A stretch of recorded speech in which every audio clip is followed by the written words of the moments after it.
go have dinner with a sweet friend that is here from out of town.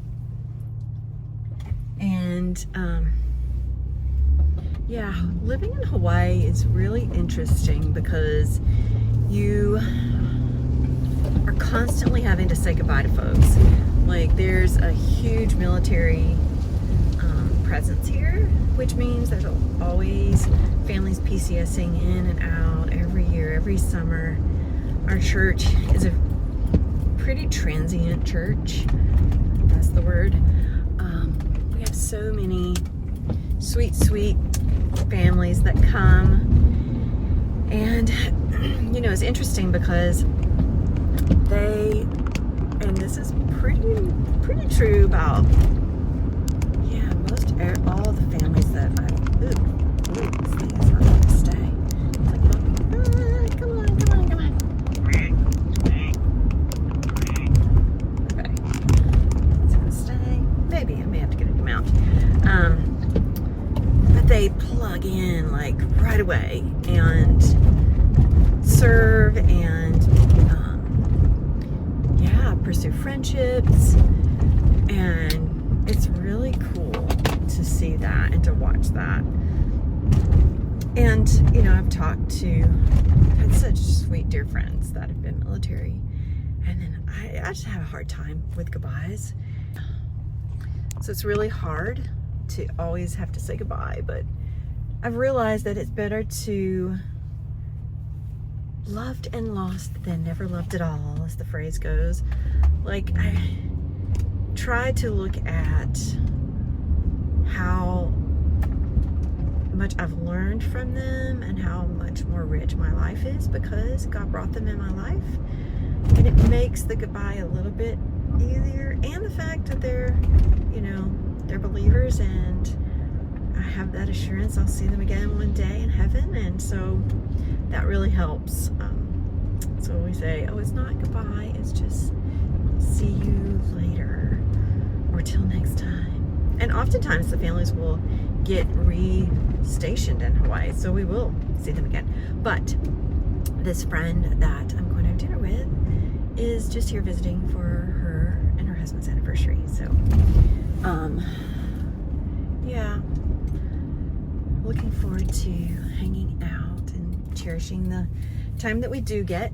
But you know, all these years of 27 years of living here and saying goodbye all the time, and like having so many dear sweet military friends, it's, you know, God's used that and used them to help me prepare for this like crazy sudden move to Japan. Yeah, so I am gonna have to have that same mentality when I go there, like plug in. You know, you don't have a lot of time, and you know, it can be very lonely if you don't you know, have friendships and connections. And so going to a new place and you're starting over, you gotta just put yourself out there. I'm an introvert, and I mean, I can flip the extrovert switch, and you know, I can do that when needed, but I'm really insecure and pretty shy and awkward trying to make conversation, and I have a horrible memory, so I just always feel so bad when it's like the 5th time I've met someone and then we've spent like significant time together and then I can't remember their name. Ugh, I hate that. I've got to get better about that. Now it's going to be in a different language, so that's going to be a challenge. So yeah, we'll see. But yeah, like finding a church there is going to be pretty crucial for all of us. That's where we find a lot of our community here, and you know, just having others that are like-minded, and you know, just as a base. But you know, I have tons of friends that aren't believers, that you know, aren't in the church, and that's, I mean, I learned so much from them and cherish their friendships too. So yeah, you know, but I feel like I I don't know. I mean, I think it's going to be hard to establish strong, close friendships. Going somewhere where you're not known, from where you've established friendships here. I've established friendships here that are very transparent and you're just so known, and just so close. To go in somewhere where you're not known and no one knows anything about you and you're kind of like starting over, in a sense, it's kind of going to be interesting and maybe fun. I don't know about fun. It's not going to be fun because I know how much I stink at making friends and putting myself out there. So it's going to be interesting. I have some dear friends that are in the military that have friends that are there that they've kind of started connecting me with, and reached out on Facebook and stuff, and that's great. But yeah, we'll see if our circles connect, and it all depends where we live and how far we live. We're not going to live on base because we're civilian DOD, and a lot of these friends are living on base because they're active duty.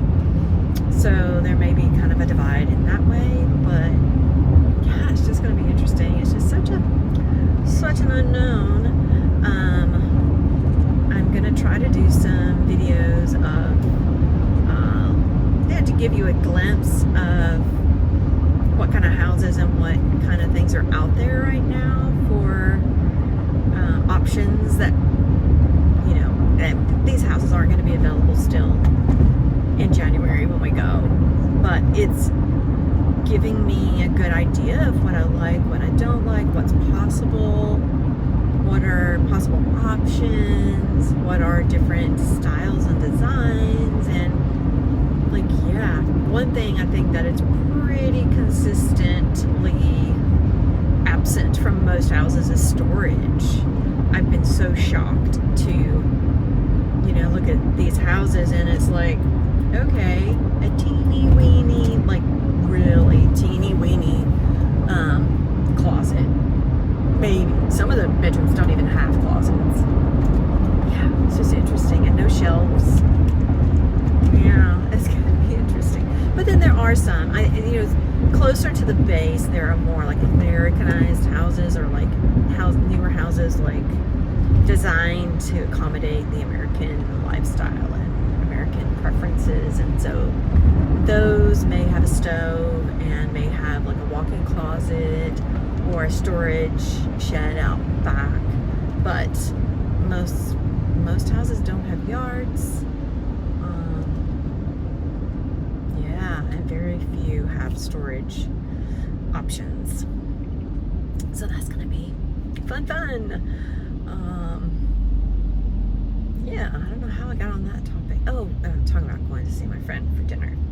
So yeah, it's just weird. Like, already started planning some of the going away get-togethers here and there, and trying to think about making the most of the time.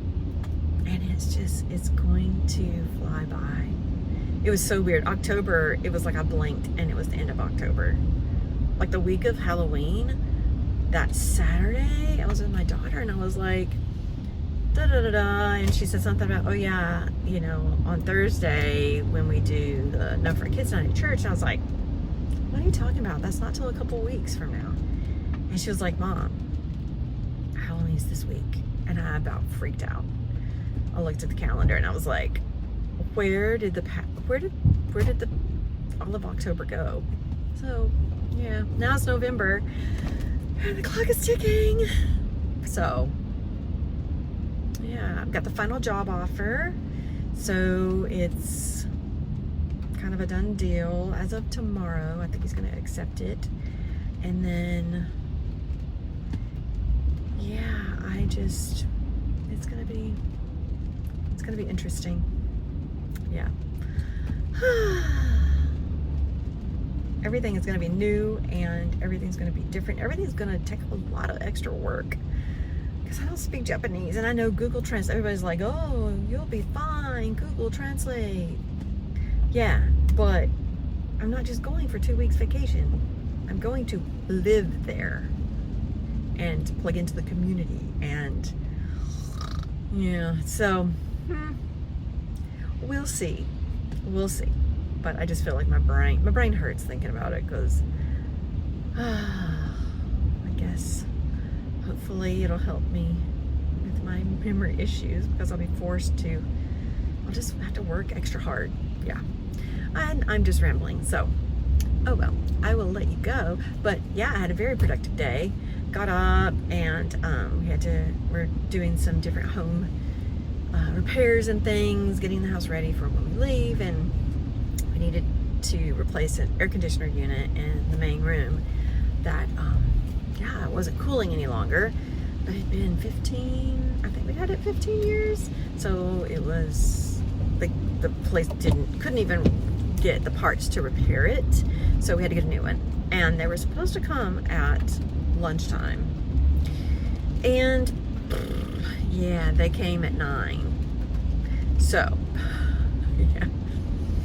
yeah, so I was kind of a little irritated, because there were things that I was hoping to get done before they showed up, and yeah, that didn't happen. But oh well. But we have a working aircon now in there, but it's kind of funny because it's been like some of the hottest weather lately, like just so humid and so hot and so just miserable. And then all of a sudden, now that we've got a new aircon, it's cold outside and it's rainy. Like right now it's just super rainy the past few days, and just really super cold outside. I think it's like, yeah, well, cold to me is like 80, 75, 80, and it's cold. 75, and I've got on fuzzy socks and wrapped in a fuzzy blanket. I know, it's weird. Yeah, Japan's gonna be interesting, because they get all the seasons plus a couple of extra rainy seasons. That's just gonna be so fascinating. We were talking today about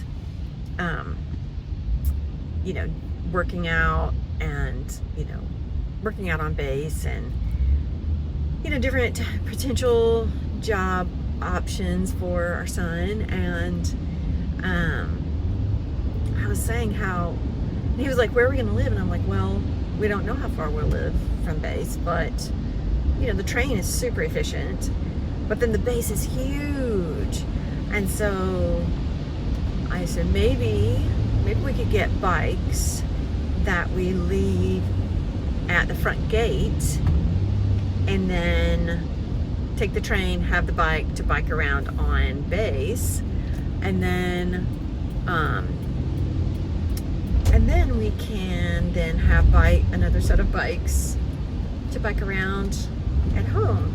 You can't take bikes on the train unless they are the packable ones, the ones that like fold in half and that are like super small, but those tend to be so expensive. So I don't see us getting one of those bikes anytime soon. So for now, it's going to be, for now it's just going to be figuring out like where to leave our bikes. But I don't know. He said that his friend on base said they are kind of cracking down on that kind of thing, like leaving bikes around, I guess. I don't know. I would imagine so. I mean, if you have a base that has, I don't know how many, like, at least, I don't know, a ton, tens of thousands of people, I imagine they don't have space for everybody to leave a bike at the gate to use. But I heard it's like far. But there is a shuttle. But I wonder if it's free. I don't know if it's free. All these things I need to find out. So, yeah. So, yeah, and then, so the aircon guy came, and then I filmed, I made spam musubi casserole, and filmed that because the Actually, the friend that I'm going to have dinner with requested that. A couple of friends are like, when are you going to do that video? It's super easy. So, yeah. Click subscribe and put your notifications on so that you get notified when I post it. I still gotta edit it slightly. I'm not gonna do a lot of editing on it. I'm just gonna leave it mostly how it was, and somewhat a little rambling like this one. But yeah, I think you'll really like it. Yeah, it's my go-to potluck recipe. Kid-friendly, gluten-free, dairy-free, nut-free. Yeah, so but I take that back. This soy sauce may have some gluten in it. Yeah, I may have to walk that back, that statement of gluten-free, because some people are super sensitive. I am not that sensitive. Like, I think as long as I don't have like a ton, like a big, ooh, and I'm stuck in the middle of it. Okay, I've got to do something different here. I'm trying to get out of the way here. Yikes. Okay.